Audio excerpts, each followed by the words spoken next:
আরে এটা কেডা আমাকে লায়লা খালা না?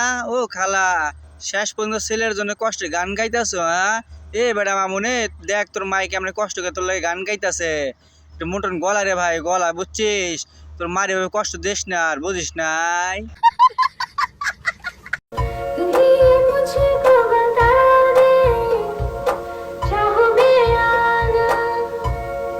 বুঝলাম না রে ভাই, টিকটকের রাজা শুরু করছে বুঝছেন, কেউ বাল কাটা সেলুন দিতেছে আর কেউ আবার শিল্পী হইতাছে বুঝছেন।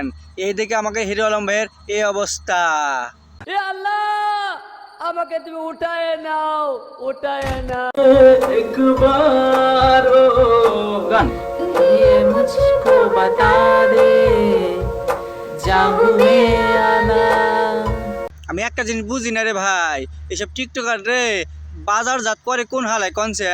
ওর কি স্টুডিও এত দুর্বল যে টিকটক ছাড়া স্টুডিও চলে না? খালি টিকটকার দিয়ে গান গায় সেই একই স্টুডিওতে। জান্নাত তো আছে শুরু করে হিরো আলম শুরু করে সবাই খালি ওই স্টুডিওতে গান গায়। বুঝলাম না কারণটা কি? তোর মাথা নষ্ট। कभी पहले हुई ना थी ख्वाहिशें किसी से भी मिले। ও খালা মার গাছ না, আর গাছ না, গানের জাতটা মারিস না বুঝছিস? তোর যেরকম গলা না ওই গলায় খায় না পাবলিকে।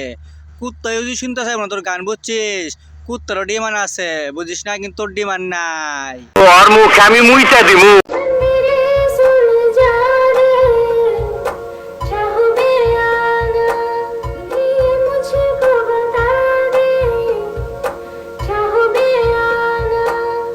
ও লাইলা খালা, এই বয়সে এইসব গান গাস না বুঝছিস?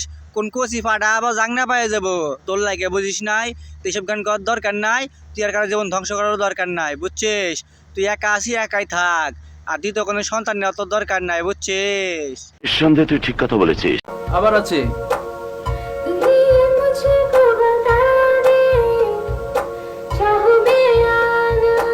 সাংঘাতিক বিস্ফোরক। মুরব্বী আপনি ঠিকই কইছেন, আসলে সাংঘাতিক। সাংঘাতিক না হইলে কি আর পোলার বসে বেড়ালে প্রেম করে কনছে? আসলে সাংঘাতিক, বুঝেন নাই? অত নজর খালি কচি কচি সাওয়াল বুঝছেন। বুড়া হয়ে গেছে, মাকে শখ মেটে নাই। আর শখ মেটার লাগবো জনি সিংটা দিয়ে।